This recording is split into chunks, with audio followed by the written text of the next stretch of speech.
Bienvenidos a El Cafecito del Día, brought to you by the Labor Council for Latin American Advancement. Our conversations are inspired by the moments of togetherness that nuestra comunidad shares over un cafecito.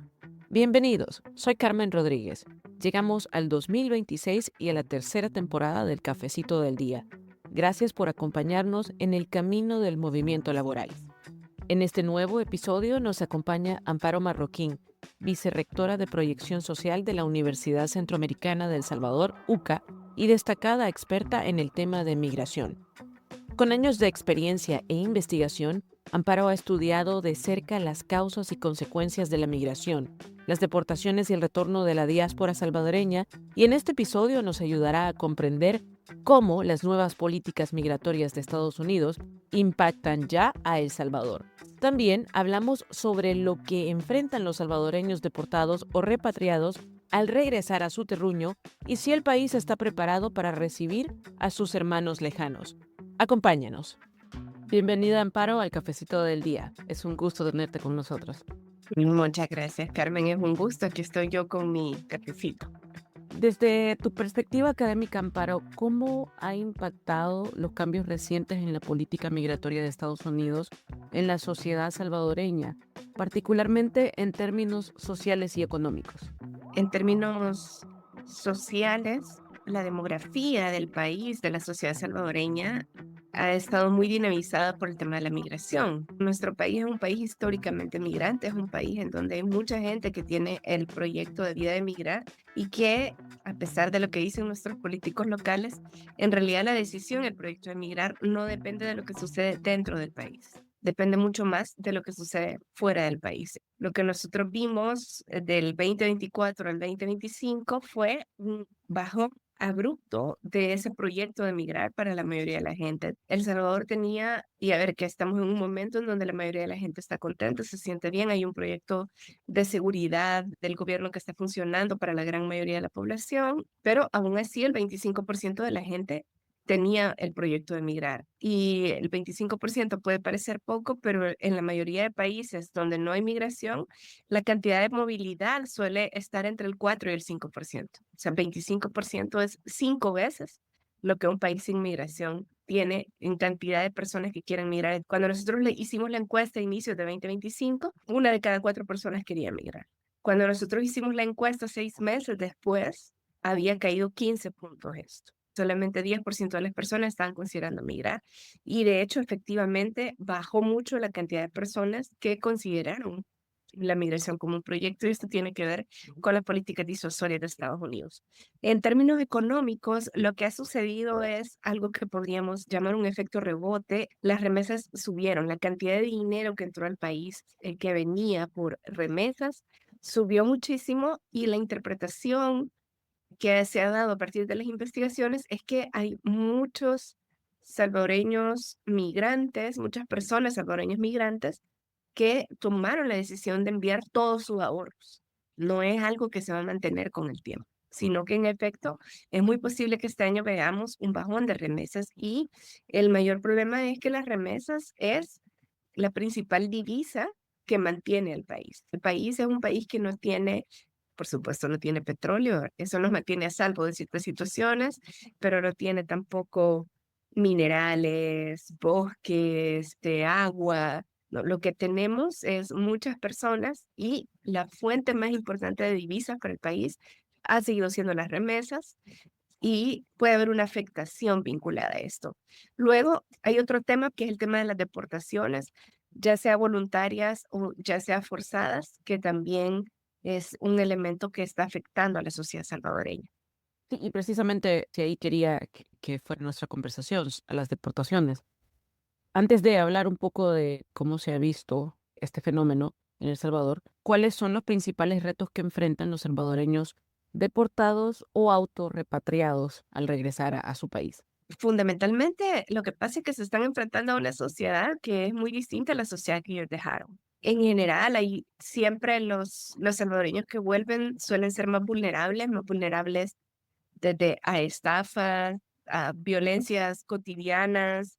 En general, hay como una creencia muy extendida de que el salvadoreño que viene trae dinero.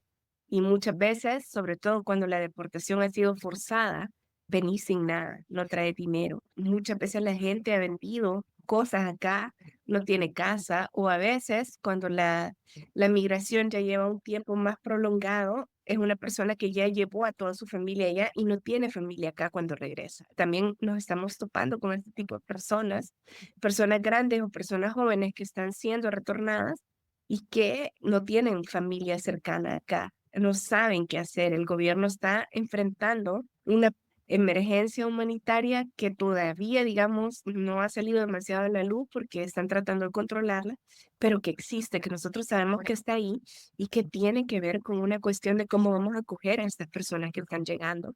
Incluso los retornos voluntarios en el país, la posibilidad de tener un empleo es muy baja y eso también tiene implicaciones. Uno de los informes de desarrollo humano ya de hace algún tiempo, no recuerdo cuál, que decía que de cada 3 salvadoreños que tienen trabajo, 2 consiguen trabajo fuera del Salvador. Solo uno logra conseguir un trabajo digno, un trabajo con prestaciones, un trabajo que te permita acceso a salud. Solamente uno lo consigue acá en el país. La situación del retorno está empezando a construir condiciones para una crisis que yo creo que se va a venir en este año y el próximo. Las cifras oficiales que hay disponibles aquí en Estados Unidos están actualizadas hasta agosto del año pasado, 2025. Y esas cifras indican que alrededor de 10.600 salvadoreños fueron deportados entre enero y agosto. Evidentemente esa cifra va a cambiar cuando hagan la actualización de la cifra total de todo el año, ¿no? Pero ¿ustedes han podido tener acceso a datos de cuántos salvadoreños han sido deportados y retornados? Cancillería no está dejando ver los datos y los únicos datos que tenemos son los datos de Estados Unidos. Lo mismo los datos, por ejemplo, de cuánta gente migra, nunca hemos tenido claridad de eso. Los datos que tenemos son los que da, por ejemplo, sistemas como los de la Border Patrol, de cuántos salvadoreños son detenidos. Entonces el cálculo siempre es que por cada salvadoreño detenido, 2 han logrado pasar. Pero es un cálculo más como una corazonada que una verdad que nosotros podemos comprobar. Pero estadísticamente cuando pensás en la cantidad de gente que hay o que se asienta, pues esa es la manera que se ha hecho para calcular uno de los grandes problemas que tenemos en El Salvador desde la llegada del nuevo siglo. La migración es la divisa más importante para el país. Antes de la migración, la divisa más importante para el país era el café.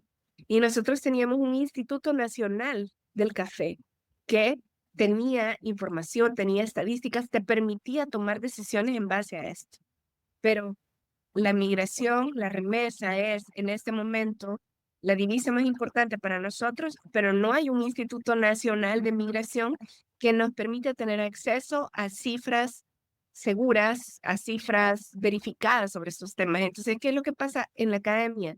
Que ninguna universidad tiene la capacidad organizativa y el presupuesto que tiene un Estado para poder llevar estadística. En el caso de El Salvador, el Instituto de Estadística y Censo es un instituto que ya no existe, que el gobierno del presidente Bukele lo cerró durante el primer periodo en que él estuvo.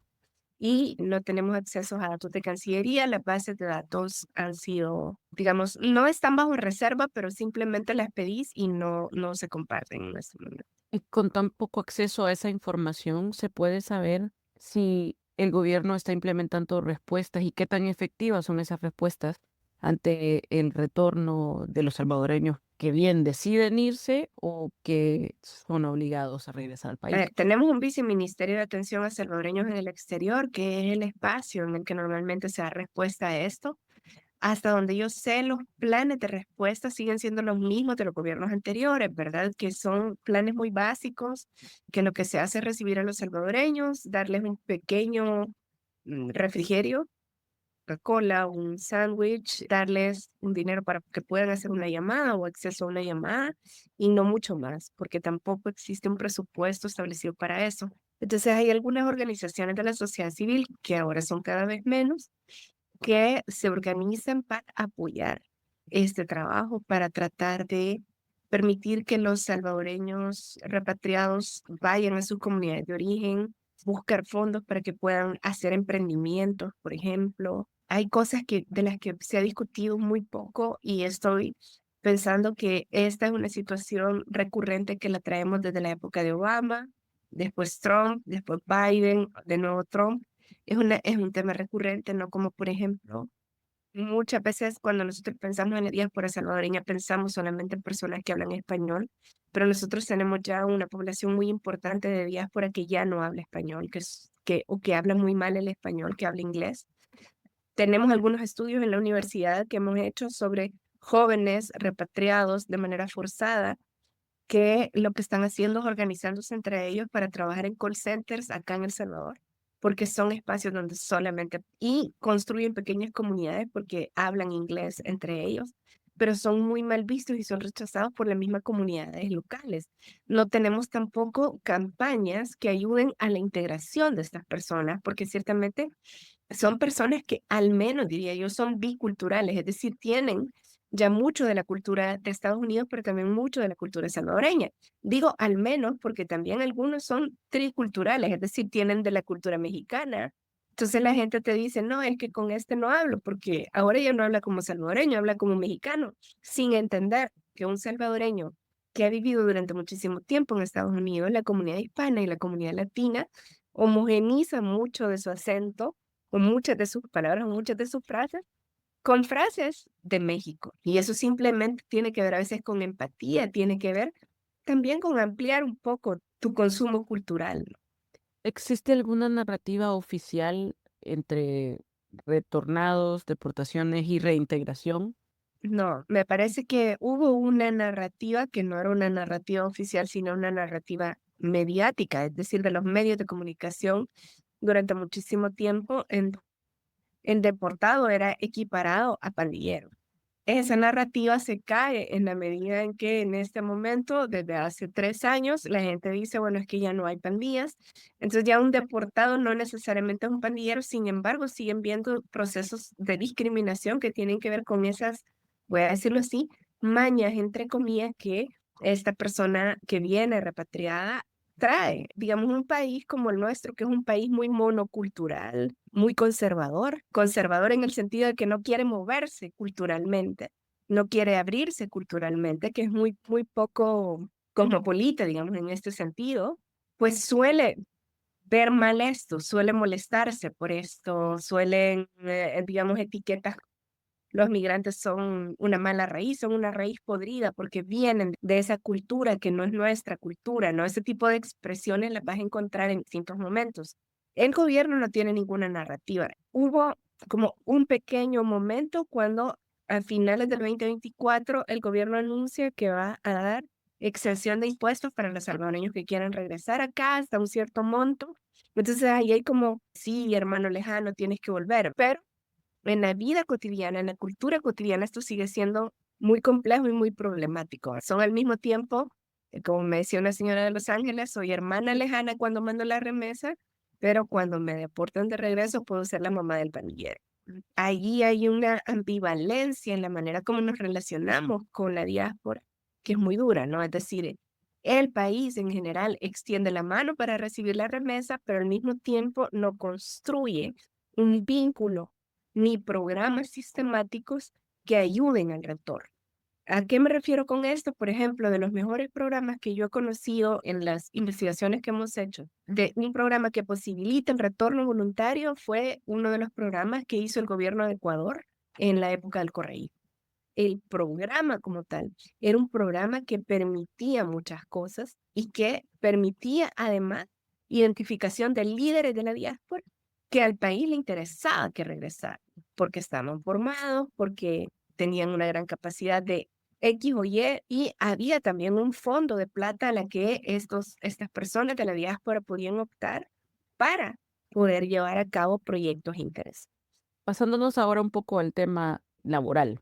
¿Existen suficientes oportunidades de trabajo y oportunidades económicas para las personas que retornan a El Salvador o que son deportadas? Pues de nuevo, digamos, no tenemos muchos datos, pero el empleo formal para El Salvador, los índices suelen ser muy bajos. De hecho, digamos, donde uno puede ver cómo están los índices de empleo en El Salvador es, por ejemplo, en las cotizaciones para la AFP, que es el fondo de privado de retiro y de jubilación. Esas tasas el año pasado bajaron por lo menos porcentualmente un 20%. Eso quiere decir que seguramente el desempleo subió.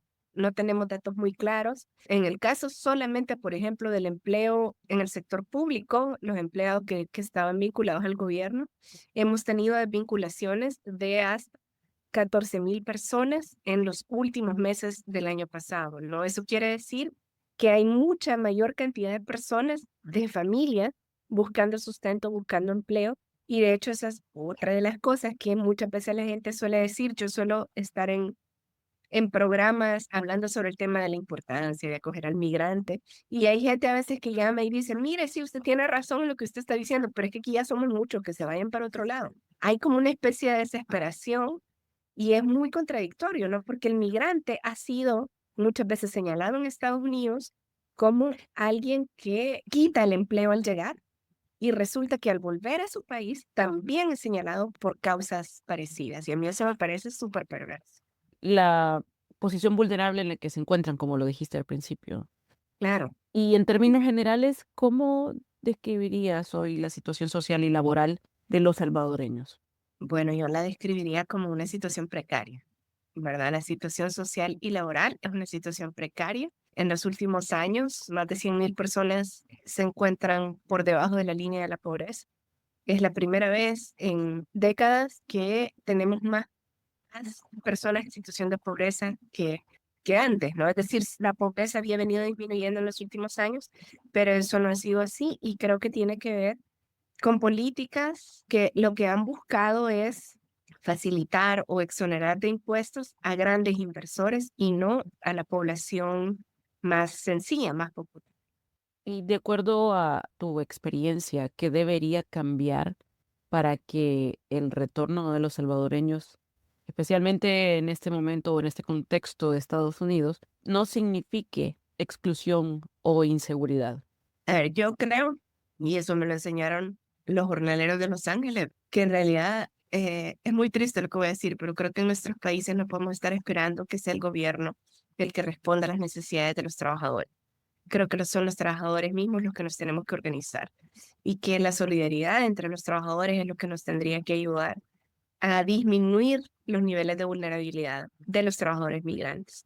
La comunidad de la diáspora salvadoreña y centroamericana es una comunidad muy organizada en Estados Unidos, pero muy desorganizada en El Salvador. Es decir, es como que aquí venís de vacaciones y te vas a olvidar del mundo y no me hablen de nada. Voy a ir a los restaurantes, voy a gastar plata, voy a darle el gusto a mi familia con la que me estoy encontrando, pero no haces trabajo organizativo acá.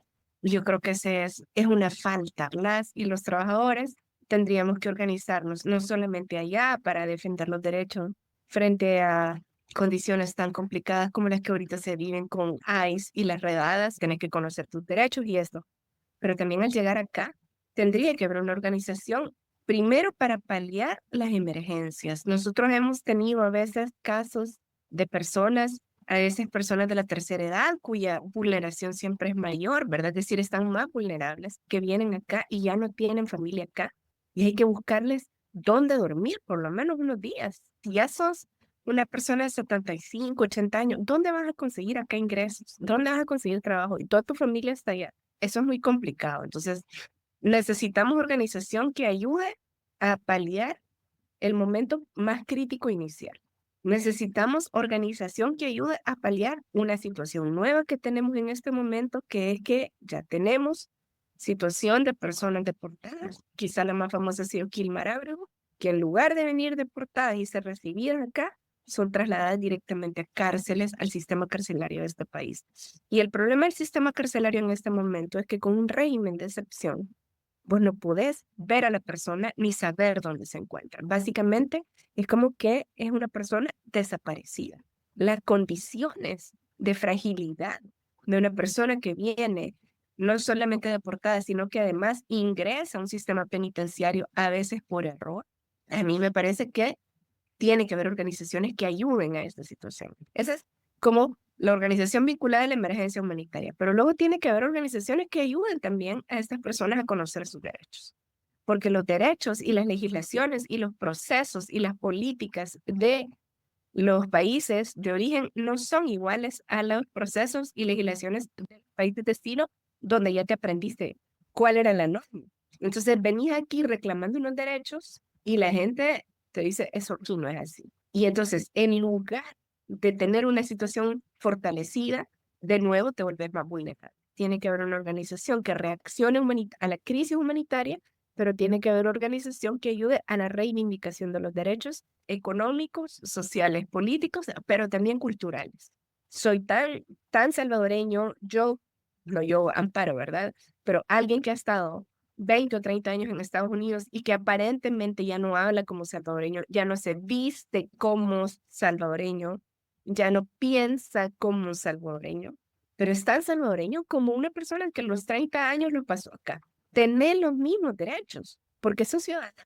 Y eso que hemos venido peleando en Estados Unidos, no lo estamos peleando acá. Soy ciudadano salvadoreño y por tanto tengo que ser tratado con los mismos derechos. No puede haber una presunción de culpabilidad para mí como lo que pasó con Kilmar Abrego. Tiene que haber una presunción de inocencia. Mi gobierno, mi sociedad me tiene que defender. No puede ser que me estén acusando de entrada. Y hay unos retos vinculados a los procesos de organización que, de nuevo, sería divino que no los necesitáramos, pero los necesitamos. Y solo el pueblo va a salvar al pueblo. Entonces necesitamos empezar a trabajar en eso. Diría yo, este cafecito nos va a dejar esa tarea. La tarea de aprender o de recordar la importancia de la organización. Exacto. Muchas gracias, Amparo, por acompañarnos en este cafecito del día desde El Salvador y gracias por el trabajo que hacen en la UCA. No, muchísimas gracias, Carmen. Nosotros tratamos de seguir el legado del padre Segundo Montes, uno de los jesuitas asesinados, que fue el primero que empezó a trabajar estos temas y que nos enseñó la importancia de defender los derechos de los migrantes. Así que un gran abrazo hasta la comunidad de Washington y un grandísimo abrazo para vos. Antes de cerrar el primer episodio de 2026, desde el ACLA hacemos un llamado a la unidad y a la solidaridad de las y los miembros de los sindicatos para informar y proteger a todos los trabajadores inmigrantes. Es nuestra responsabilidad colectiva exigir el respeto al debido proceso y a la dignidad de cada trabajador y cada trabajadora, sin importar su estatus migratorio o de dónde venga. Las acciones políticas que buscan golpear a nuestras comunidades también buscan borrar nuestra historia, nuestro legado y nuestras conquistas laborales. Debemos mantenernos unidos, organizados y preparados para continuar defendiendo nuestros derechos y para luchar por las familias trabajadoras y por los trabajadores inmigrantes que hoy sufren ataques e injusticias. La fuerza del movimiento laboral siempre ha sido la solidaridad. Cuando atacan a nuestra comunidad, debemos responder todos unidos. Nos escuchamos en el próximo Cafecito del Día. El Cafecito del Día is part of the Labor Radio Podcast Network.